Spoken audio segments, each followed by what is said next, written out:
Hello all of you, welcome back to my channel. मैं आज आप लोगों के लिए लेकर आ चुकी हूँ एक कलेक्टिव रीडिंग, जिसका टॉपिक रहने वाला है कि कल रात वह आपको लेकर क्या सोच रहे थे। ये रीडिंग मेल फीमेल सभी के लिए है, सभी ज़ोडिएक साइंस के लिए है, हर उम्र के व्यक्ति के लिए है, टाइमलेस है।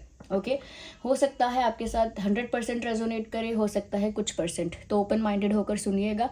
सभी ज़ोडिएक साइंस के लिए है और जब भी आप इस वीडियो तक पहुंचे हैं यह आपके साथ तभी रेजोनेट करेगा। और अगर आप मुझे सुन रहे हैं, इस वीडियो तक पहुंच गए हैं, तो डेफिनेटली इसमें कोई ना कोई मैसेज आपके लिए है, तभी आप यहाँ तक पहुंचे हैं। तो जिस पर्सन के लिए आप ये रीडिंग देख रहे हैं उनके बारे में सोचिए। Let's start the reading. देखते हैं कि कल रात उनकी एनर्जी और थॉट्स क्या रहे। Okay, think about that person.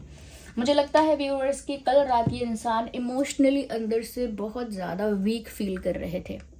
Okay, लेकिन बाहर से दिखने में ऐसा लग रहा था कि वो ठीक हैं, इमोशनली ठीक हैं, स्ट्रांग हैं, या कह सकते हैं they are fine. Okay, they are fine ऐसा दिख रहा था, क्योंकि उनके फेस पर कोई सैडनेस नहीं दिख रही थी, बॉडी लैंग्वेज में कोई एक ऐसा लो वाइब नहीं आ रही थी, ना उनकी बॉडी लैंग्वेज ऐसी थी। तो देखने से तो लग रहा होगा कल रात उनका दिखने में तो लुक ऐसा था कि जैसे वो बिल्कुल ठीक हैं, they are normal, they are fine. लेकिन अंदर से इमोशनली ये जो इंसान है कल रात बहुत वीक फील कर रहा था या कर रही थी, ऐसा लगता है। अंदर से इमोशनली काफ़ी ब्रोकन फील कर रहे थे। ये एक वीकनेस, इमोशनल वीकनेस जिसे कहते हैं, भावनात्मक तौर पर कमज़ोर पड़ जाना। ओके, वल्नरेबल हो जाना, यानी कि बहुत ऐसी कंडीशन हो जाना जहाँ पर वो खुद की भी हेल्प नहीं कर पा रहे हैं, इमोशनली इतना ब्रेक हो जाना। तो ऐसा लगता है कल रात वो इमोशनली काफ़ी टूट चुके थे, काफ़ी अंदर से तो उनको इतना खालीपन महसूस हो रहा था, बहुत खालीपन, एकदम कमज़ोरी, एकदम खालीपन। और वो क्यों? क्योंकि इमोशनली ये इंसान सेटिस्फाइड नहीं है। कल रात भी ये इमोशनली सेटिस्फाइड नहीं थे, इमोशनली एक एम्प्टीनेस थी, खालीपन था, एक इमोशनली कमज़ोरी थी, कह सकते हैं वल्नरेबिलिटी थी। लेकिन अपनी वल्नरेबिलिटी को, अपनी वीकनेस को, कमज़ोरी को उन्हें किसी को दिखाना नहीं था, किसी के आगे जाहिर नहीं करना था, किसी को शो नहीं करना था। इसीलिए अंदर ही अंदर उसको वो दबा रहे थे या हाइड कर रहे थे, या फिर अगर उनके आंसू भी आने वाले थे तो वो अपने आंसुओं को भी जैसे रोक रहे थे। ओके, अपने आंसुओं को, अपने टीयर्स को भी उन्होंने ज़बरदस्ती रोक लिया, क्योंकि उस वल्नरेबिलिटी में इंसान रो देता है। ओके, वो जो वैसी अवस्था होती है जब इंसान अंदर से टूट जाता है तो इंसान रो देता है, लेकिन इन्होंने अपने टीयर्स को भी कंट्रोल किया। तो मुझे लगता है दिखा तो बहुत अपने आप को स्ट्रॉन्ग, पावरफुल, कॉन्फिडेंट और बिल्कुल ठीक रहे हैं। कल रात भी ऐसा ही पोर्ट्रे कर रहे थे, लेकिन अंदर से पूरी तरह से टूट चुके हैं, इमोशनली वीक है, एक ब्रेक डाउन हो रखा है इनका, और इनको एक इमोशनल सपोर्ट की ज़रूरत है। They need an emotional support, काफ़ी अकेले पड़ गए हैं ऐसा लगता है। Well, we need one card at one time, not these many. ठीक है, और शफल करते हैं, देख लीजिए। मुझे ऐसा लगता है व्यूअर्स कि ये इमोशनली वीक इसीलिए भी हो गए हैं। एक रीज़न तो यही है कि आप इनके पास नहीं हैं, इस वजह से एक इमोशनल ब्रेकडाउन हो गया है, एम्प्टीनेस है। और दूसरा रीज़न मुझे यहाँ पर ये लगता है इनके अंदर से इमोशनली वीक होने का, इनकी जो वाइब है, इनकी जो एनर्जी है, कल रात काफ़ी लो हो गई थी, काफ़ी लो वाइब, लो एनर्जी, और बहुत कहीं ना कहीं एक निराशा थी इनके आसपास। जो ऑरा था ना इनका जो ऑरा था वो बिल्कुल पॉजिटिव या प्योर नहीं था, उसमें भी बहुत ना टॉक्सिसिटी थी। वो क्यों? क्योंकि ये कार्ड आया है अगला, ये वल्चर का कार्ड आया है व्यूअर्स। यहाँ पर एनर्जी सकर्स की बात हो रही है in this place. Okay, energy suckers यानी इनके आसपास कुछ ऐसे लोग थे, या ऐसे लोगों से कल मिले होंगे शाम को, या मिली होंगी शाम को, या सिर्फ सोशल मीडिया पे ऐसे लोगों से बात की होगी, या फ़ोन पे बात की होगी, या फिर फैमिली में भी ऐसे लोग हो सकते हैं जो एनर्जी सकर्स है, जो इनको कहीं ना कहीं कुछ नेगेटिवली इन्फ्लुएंस भी करते हैं। हो सकता है आप दोनों के प्यार से, आप दोनों के रिश्ते से जेलस रहते हैं, इनसिक्योर रहते हैं, चिड़े हुए रहते हैं आप दोनों की फ्रेंडशिप और रिश्ते और प्यार से, और कहीं ना कहीं बहुत अगेंस्ट हैं ये लोग। ओके, ये वेल विशर्स नहीं हैं इस रिश्ते के, आप दोनों के प्यार के वेल विशर नहीं हैं ये लोग। तो ये क्या करते हैं? नेगेटिविटी क्रिएट करते हैं। Ignore the background noise. ये नेगेटिविटी क्रिएट करते हैं कुछ ना कुछ बोल के। ओके। और वो कैसे बोलते हैं, मन में बोलते हैं वो सारी चीज़ें, मन में उनके एक नेगेटिविटी होती है, नेगेटिव थॉट होते हैं। तो नेगेटिव थॉट क्या करते हैं, आपके पर्सन के एनर्जी तक, माइंड तक पहुंचते हैं और उनकी एनर्जी को, पॉजिटिव एनर्जी जो है, उनकी जो हाई वाइब्रेशनल पॉजिटिव एनर्जी है, उसे सक कर लेते हैं, यानी निचोड़ लेते हैं, खींच लेते हैं और उनको डाउन कर देते हैं। और ये काम को मैं थोड़ा और साधारण समझाऊं तो ये ऐसा होता है, नज़र लगाना, किसी से जल के उसको हाय लगाना, नज़र लगाना, उसको टोना टोटका करना, ब्लैक मैजिक करना, ये इन सब श्रेणी में आता है। लेकिन ये मैं ब्लैक मैजिक बोलूँगी तो ज़्यादा एक्सट्रीम हो जाएगा, यानी कि अच्छा कोई ब्लैक मैजिक कर रहा है, नहीं इतनी बड़ी बात नहीं है, लेकिन कोई नेगेटिव एनर्जी को यहाँ तक ट्रांसफ़र ज़रूर कर रहा है। इस वजह से आपके पर्सन इमोशनली ब्रेक होते जा रहे हैं, मेंटली कन्फ्यूज़, खोए खोए से हो रहे हैं, डिसीजन मेकिंग ख़त्म हो गई है, क्योंकि इनके पास एनर्जी सकर्स हैं। कहाँ पर, इनके सराउंडिंग्स में, इनके आसपास एनर्जी सर्कल्स इनके आसपास हैं। ओके,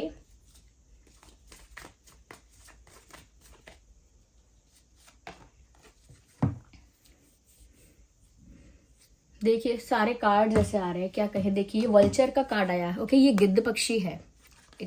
ओके, और ये बैट का कार्ड यानी चमगादड़। ये जो कार्ड आए हैं, ये और ये जो टर्माइट का कार्ड है, ये दीमक है। तो व्यूअर्स, ये जो कहीं ना कहीं इंडिकेट कर रहे हैं, वो इस तरफ कर रहे हैं, पहली चीज़ कि कल रात भी आपके पर्सन के आसपास बहुत सारी नेगेटिव एनर्जी थी। और नेगेटिव एनर्जी से कोई भूत प्रेत का मतलब नहीं है, मैं ये नहीं कहना चाह रही हूँ कि कोई ऐसी आत्माएं थी।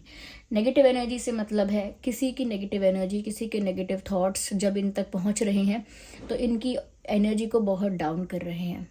ओके, इनकी डिसीजन मेकिंग पावर ख़त्म हो रही है, ये बहुत कंफ्यूज हो रहे हैं, बहुत स्टक हो रहे हैं, और पता नहीं क्यों इमोशनली बार बार ब्रेक डाउन होता है इनका, इमोशनली वल्नरेबल फील करते हैं, ये भी इनके साथ हो रहा है। और यहाँ पर ये भी चीज़ मुझे नज़र आ गई है व्यूवर्स, पॉसिबल है कि कोई ब्लैक मैजिक कर रहा है आपके पर्सन के साथ। हो सकता है उसका ब्लैक मैजिक इतना सक्सेसफुल ना हो पाए, या उसकी जो भी नेगेटिव उसका इंटेंशन अगर कोई है तो इतना सक्सेसफुल ना हो पाए, लेकिन थोड़ा बहुत असर तो हो रहा है। ओके, मुझे डेफिनेटली ऐसा लग रहा है। यस, मुझे ये भी लग रहा है व्यूअर्स कि आपके पर्सनल इमोशनली ब्रेकडाउन ज़्यादा इसीलिए भी हो रहे थे कल रात, क्योंकि उनके थॉट्स भी उनको नेगेटिव आने लगे हैं। ओके, जहाँ वो पॉजिटिव सोच सकते हैं वहाँ भी गलत गलत सोच रहे हैं। जैसे कई घबराए हुए लोग कैसा बोलते हैं कि मुझे बुरे बुरे विचार आ रहे हैं, मेरे मन में बुरे बुरे ख्याल आ रहे हैं, ये बुरा हो जाएगा, ये ख़त्म हो जाएगा, ऐसा हो जाएगा, कहीं इतना बुरा तो नहीं हो जाएगा, तो मेरे मन में बुरे बुरे ख्याल आ रहे हैं। ये लोग कब बोलते हैं, ये लोग जब बोलते हैं व्यूअर्स, जब लोगों के दिमाग में ना नेगेटिव थॉट ही आता है खाली। ओके, अच्छे थॉट नहीं आ पाते हैं, इनके दिमाग में भी बहुत नेगेटिव थॉट्स आ रहे हैं। ओके, मुझे लगता है कुछ नेगेटिव बहुत ज़्यादा है, एनर्जी भी इनकी वीक कर दी है, इमोशनली भी तोड़ दिया है इस इंसान को, और कहीं ना कहीं कंफ्यूज कर दिया है। अगर कोई कर रहा है ना ये ऐसा इनके साथ, तो इसका परिणाम बहुत बहुत बुरा होगा। If someone is doing that, देखिए ना, मैं वही बोल रही थी, इनका मन स्थिर नहीं है। ओके, यहाँ पर ये चंचलता दर्शा रहा है इनके दिमाग की, कि ये इनका जो माइंड है वो बार बार फ्लक्चुएट कर रहा है इमोशनली, कोई डिसीजन नहीं ले पा रहा, दिमाग कंफ्यूज हो रहा है, यहाँ से वहाँ भटक रहा है इनका मन, इनका दिमाग इधर से उधर भटक रहा है, इधर से उधर फ्लक्चुएट हो रहा है बार बार। कोई सोच कर भी कोई डिसीजन नहीं ले पा रहा, बस बार बार रो देते हैं, या दुखी हो जाते हैं, या मायूस हो जाते हैं। ओके, लेकिन फिर भी कोशिश कर रहे हैं आपके पर्सन के वो अपने आप को स्ट्रांग और कॉन्फिडेंट ही दिखाएं, लेकिन उनकी मन की स्थिति बहुत विचित्र है, उनका मन स्थिर है ही नहीं।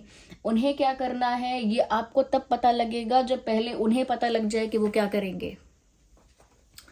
बहुत इनका मन जो है वो स्टेबल नहीं है इस समय, I can say that, easily कह सकती हूँ मैं ये सब देख के, इनका मन स्टेबल नहीं है। यस, माइंड स्टेबल नहीं है, बहुत फ्लक्चुएट कर रहा है इनका माइंड।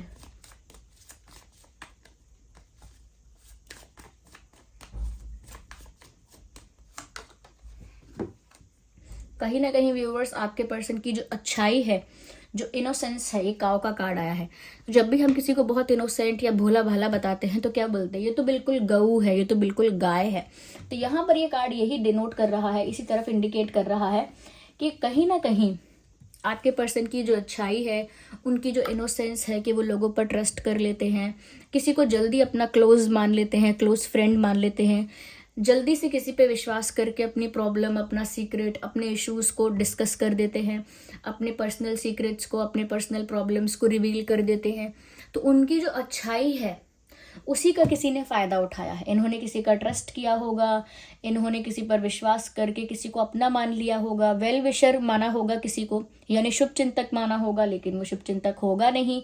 तो इनकी जो इनोसेंस है उसमें किसी ने फ़ायदा उठाया है और इसी वजह से इनको इमोशनली कोई ब्रेक कर पा रहा है। क्योंकि आपके पर्सन वैसे फिजिकली कितने भी स्ट्रांग हो या लॉजिक कितना भी यूज़ करते हों, सब ठीक है, लेकिन कहीं ना कहीं इनोसेंस है उनके अंदर, या बहुत अच्छाई है, काइंडनेस है, हम्बलनेस है, उसका किसी ने फ़ायदा उठाया है। Someone has taken advantage of it definitely. तो आपके पर्सन का मन बहुत साफ है, प्योर हार्टेड है, एक दयालु अच्छे इंसान हैं। ओके, एक ऐसे इंसान जो विश्वास कर लेते हैं लोगों का। ऐसा नहीं है कि बहुत ही बच्चे की तरह भोले हैं। एक अच्छाई की जो इनोसेंस में जो अच्छाई होती है ना, कि इंसान जब मासूम होता है और उसके मन में शुद्धता, पवित्रता होती है, तो वैसी पवित्रता है इनके मन में, या मैं कहूँ थी। ऐसा नहीं है कि अब नहीं है, लेकिन अब इनको बहुत ज़्यादा इमोशनली एक्सप्लॉइट कर दिया गया है। तो व्यूअर्स, कोई ऐसे लोग डेफिनेटली इनकी फैमिली में, इनके सराउंडिंग्स में हैं जो आप दोनों के प्यार से, रिश्ते से इरिटेटेड है, जेलस है, इनसिक्योर हैं। नहीं तो इनका कोई एक्स है या कोई भी है, हो सकता है इनके फ्रेंड सर्कल में कोई है जो इन्हें बहुत पसंद करता है, इनको बहुत लाइक करता है, लेकिन कुछ कर नहीं पाता तो जेलस रहता है या रहती है। कोई भी हो सकता है, लेकिन इनके आसपास का इंसान है। ओके, आइए कुछ अल्फाबेट्स भी आज देख ही लेते हैं।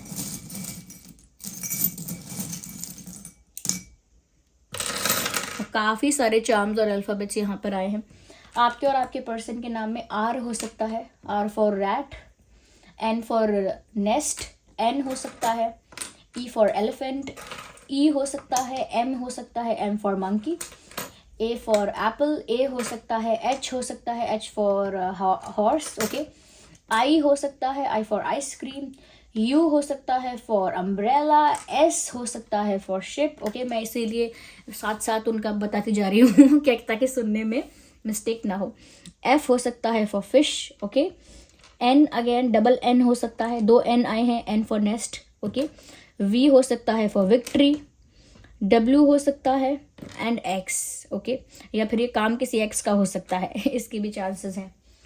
कहीं ना कहीं यहाँ पर 2 हंसों का जोड़ा दिखा है, इसका मतलब प्यार तो है। देखिए, इनका आपके साथ इमोशनल अटैचमेंट तो है, प्यार है, और इनको ऐसा भी लगता है कि आप बहुत एलिगेंट और ब्यूटीफुल दिखते हो, या उनको ऐसा लगता है व्यूअर्स, आपके जो लुक्स हैं, आपके पर्सन को ऐसा लगता है आप जैसे दिखते हो बहुत ब्यूटीफुल और एलिगेंट दिखते हो। उनकी नज़रों में आप काफ़ी एलिगेंट और ब्यूटीफुल हो। कहीं ना कहीं व्यूअर्स, यहाँ पर ऐसा लग रहा है कि आपके पर्सन इतना ट्रैप्ड हो गए हैं इमोशनली, इतना फंस गए हैं, इतना कंफ्यूज हो गए हैं कि वो अब यही सोच रहे हैं कि मैं ही गलत हूँ। लगता है सारी गलती मेरी ही है, मैं ही एक बुरा इंसान हूँ, या मुझ में ही सारी कमियां हैं। अपने आप को ही ब्लेम करना स्टार्ट कर दिया। वो समझ ही नहीं पाए कि आसपास भी कोई हो सकता है नेगेटिव।